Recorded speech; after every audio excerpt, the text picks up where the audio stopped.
continue to put pieces back together again from last year's core group, and we're excited about the direction we're headed. Obviously, today's announcement was very big in helping with all of that, and it's been going very well. And today kind of is the first little sense of excitement of getting this new season underway. A lot of new people and a lot of old familiar faces walking through the door. So I think it's a great time for our organization. Yeah.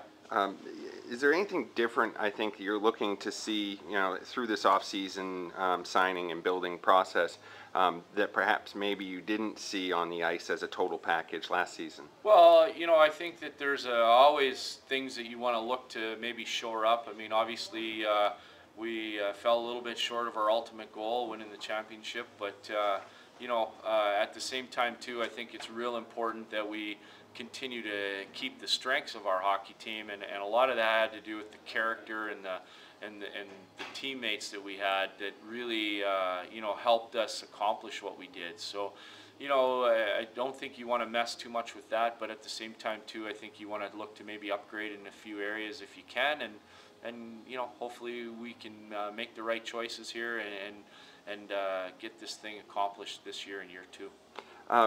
Obviously, everybody found out today Whitley's decision, to return to Allen.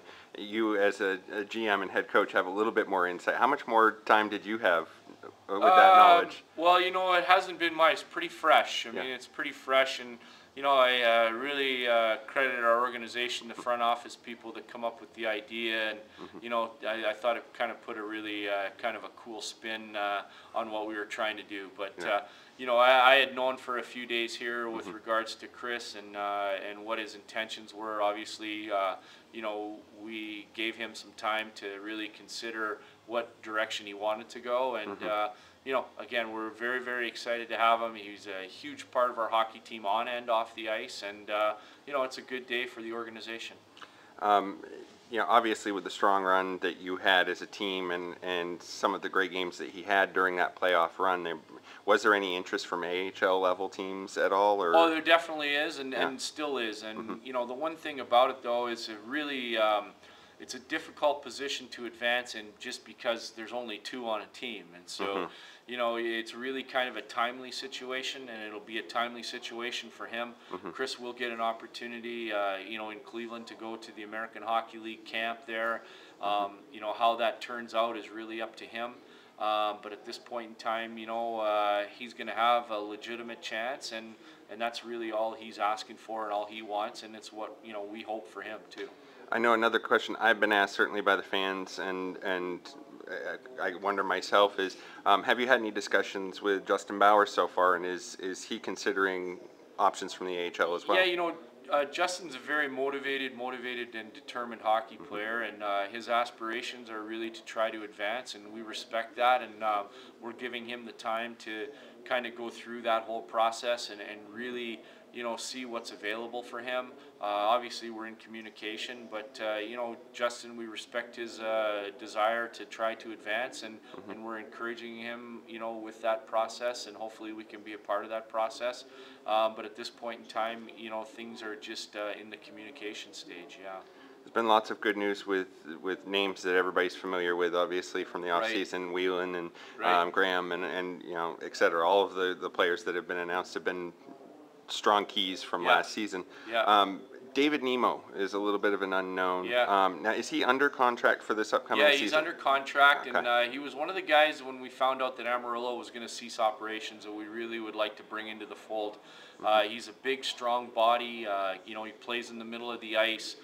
He's averaged 30 goals a season in his pro career, and we really think he can, really kind of give us an upgrade kind of down the middle a little bit, and gives us the assurance that if we can't get a couple other guys signed, that we're replacing them with somebody that is capable of getting the job done. And you guys are facing some different kind of schedule this season. Sure. 10 games against Bossier Shreveport, which seems to me to be a real logical matchup as it was with Texas. Correct.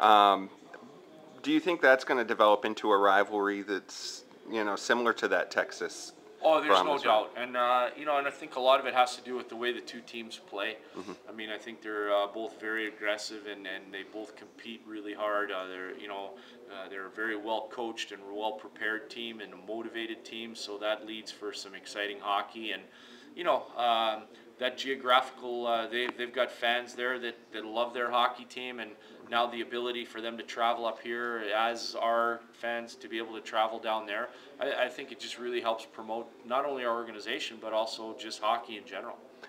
There's 5 new teams in the CHL this year, thanks to the merger with the IHL. Right. We're only facing one of them though, with Bloomington. Was that a surprise to you as far as that goes? Or? You know, to be really honest with you, that whole process has been a little bit of a surprise from day one. There's not a lot of information that's been really come out of anything, and a lot of that has to do with just kind of the planning and the timing of this whole merger. Obviously, we're excited about it. You know, we don't know what it entails. We don't know what it really looks like. We are excited though in the fact that you know, we're adding some really solid and franchises with a lot of tradition, and it can only make things a lot better. You know, how some of this is going to play out is really still kind of unknown and is at the hands of the league level right now. It's obviously you guys are familiar with the teams like Texas and teams like Bloomington, that sort of thing. When you have a situation like that, is it tough to kind of get a grasp on what the team is like beforehand, to kind of scout them? Well, I think that what you do is you have a lot of familiarity, or you try to build your perception off of their team based off of some players that may be familiar to you, either players that have played in our league and then have, you know, gone to those franchises, or things like that, just to try to get a gauge. And then, you know, the other thing is, you know, now with the ability to pre-scout teams with the video and the online situation, you know, there's usually not a lot of surprises, and you can really prepare well for teams even if you haven't seen them before. Great. Well, thanks for taking some All time right. with